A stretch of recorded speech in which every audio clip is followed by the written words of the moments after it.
Namo Bhagavate Vasudevaya.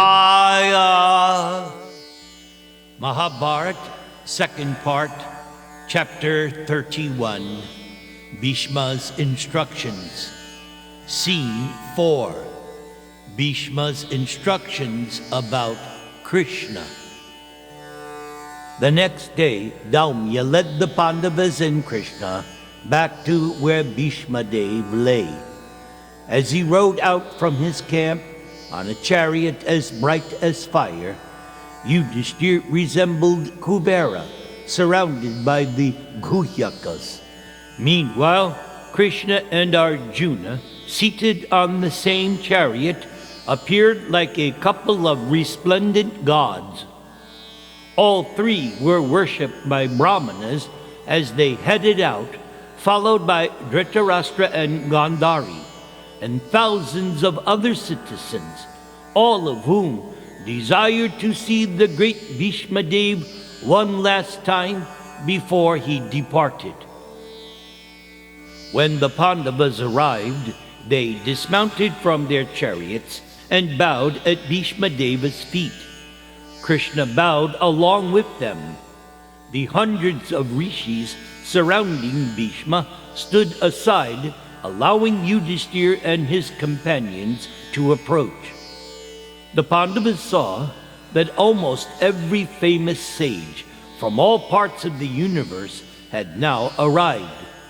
There was Parvata Muni, Narada Muni, Vyasadeva, Bharadwaj, Parashuram, Asita, Gautama, Atri, Kashyapa, Angirash, and many others, all of them shining like sacrificial fires. Having received and worshipped the sages with his words, Bheeshma also respectfully greeted the Pandavas and Krishna as they took their places near him. Krishna inquired how Bheeshma was feeling, and he told Krishna that his pain and fatigue were gone. Indeed, O Madhava, by your grace, my mind is perfectly calm and clear. I see all things, past, present, future, as clearly as I would a fruit held in my hand. Soon I will depart from this world, thinking only of you, O Govinda. The Pandavas sat silently, overtaken with affection for their dying grandfather. Seeing this, Bheeshma Dev was himself overwhelmed with love. Tears sprang to his eyes, and he spoke, trembling. "Oh, my dear son Yudhishthira, what terrible sufferings, what terrible injustices you good souls have suffered, even though you are the son of religion personified. Only because you were protected by Brahmanas, religion, and the Supreme Lord himself did you manage to survive." Bheeshma spoke reassuringly, trying to dispel Yudhishthira's despondency, pointing out how Yudhishthira was under divine protection. Everything was going on according to the Supreme Lord's will, and no one should grieve for such inevitabilities. As everyone listened respectfully, Bheeshma spoke on. "Oh, the many miseries endured by your mother Kunti, they are especially lamentable. Upon the great King Pandu's death, my daughter-in-law became a widow with many children, thus suffering. Later, Kunti suffered more due to your sufferings. In my opinion, this is all due to inevitable time, under whose control everyone in every planet is being carried, just as clouds are carried by the wind. Surely the effects of time are irreversible, and they are all-powerful. How else could there have been such difficulties in the presence of Yudhishthira, the son of Dharma himself, and the invincible Bheeshma, and the great Arjuna. And above all, how can one suffer when he has as a well-wisher the Supreme Lord, Krishna? Bheeshma then turned his head slightly, fixing his gaze upon Krishna. It is this divine and unknowable Krishna who controls everything. Time is simply his energy. Surely, even the greatest seers and knowers and rishis cannot understand Krishna's plans. Despite their exhaustive inquiries about Krishna's activities, they remain bewildered. O Yudhishthira, best among the Bharatas, I therefore maintain that all this destruction was within the Supreme Lord's plan. Now, accepting his supreme will, you must follow it. You are now the appointed administrative head, and thus you should take care of those subjects who have now been rendered helpless. Bheeshma knew that this argument would be the most effective in convincing Yudhishthira to do his duty. All of the Pandavas were devoted to Krishna, but sometimes their intense, intimate love for Krishna made them forget that, after all, Krishna was the supreme controller of all the events in the universe. Bheeshma was simply reminding Yudhishthira of what he already knew.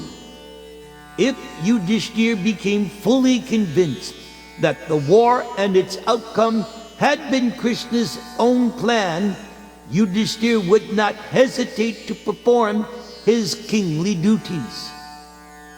Thanks to Krishna's special benediction, Bheeshma's voice had recovered its former resonance. He continued looking at Krishna as he spoke. This Govinda is none other than the supremely powerful original person. From this Krishna comes Narayana and all other deities. Still, Krishna has appeared among the descendants of King Vrishni and moves about this world just like one of us. Thus, Krishna bewilders us with his own self-created energy. Bheeshma now turned his face back towards Yudhishthira.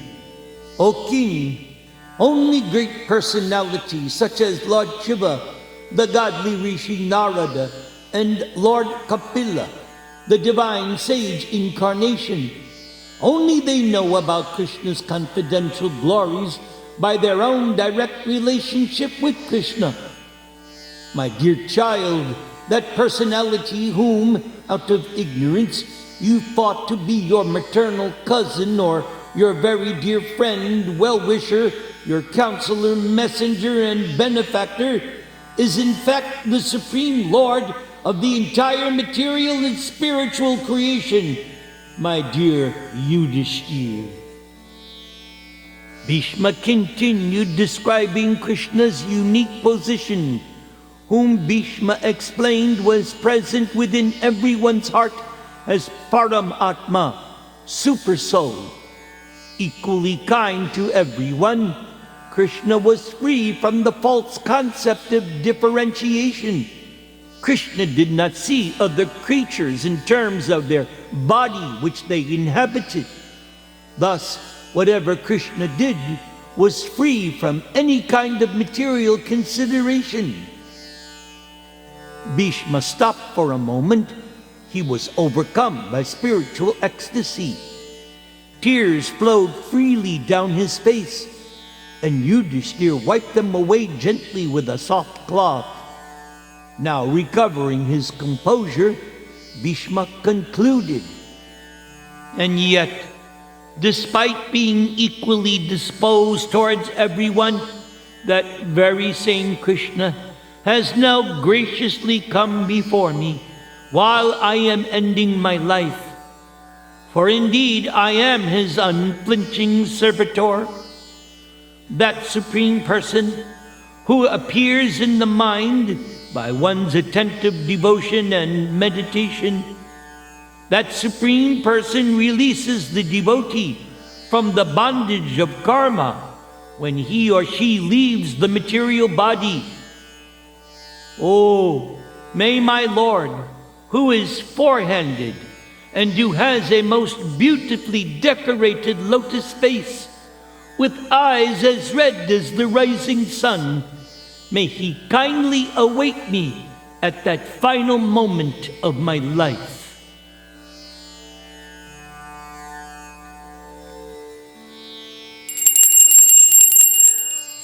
Krishna Tvadiya Padapankaja Pancharantam Adyaiva me Vishatu Manasa Rajahansa Prana Prayana Samayi Kapavati Pitai Kantavarodana Vidho Smaranam Kutaste Krishna Tvadiya Padapangaja Pancharantam.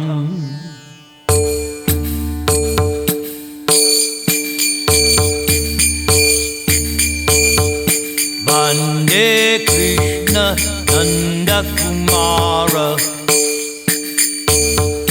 Nanda Kumara Madana Gopala Madana Gopala Mohana Rupa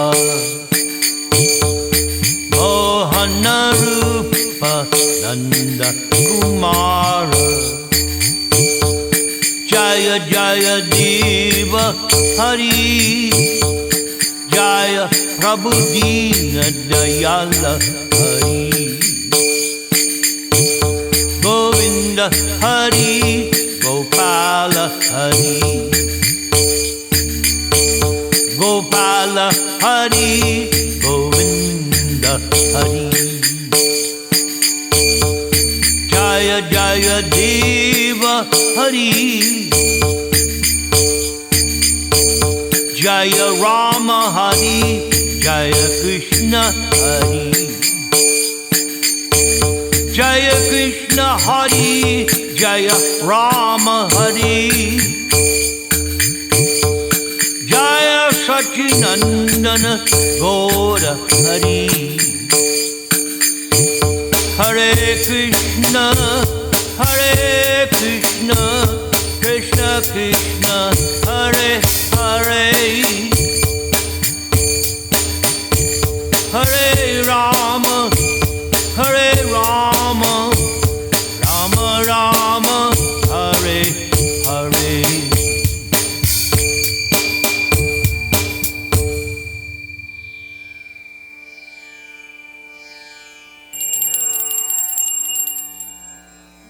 O my Lord Krishna, I pray that the swan of my mind may immediately sink down into the stems of your lotus feet, and may they be locked up in their network. Otherwise, at the time of my final breath, when my throat is choked up with cough, how will it be possible to think of you?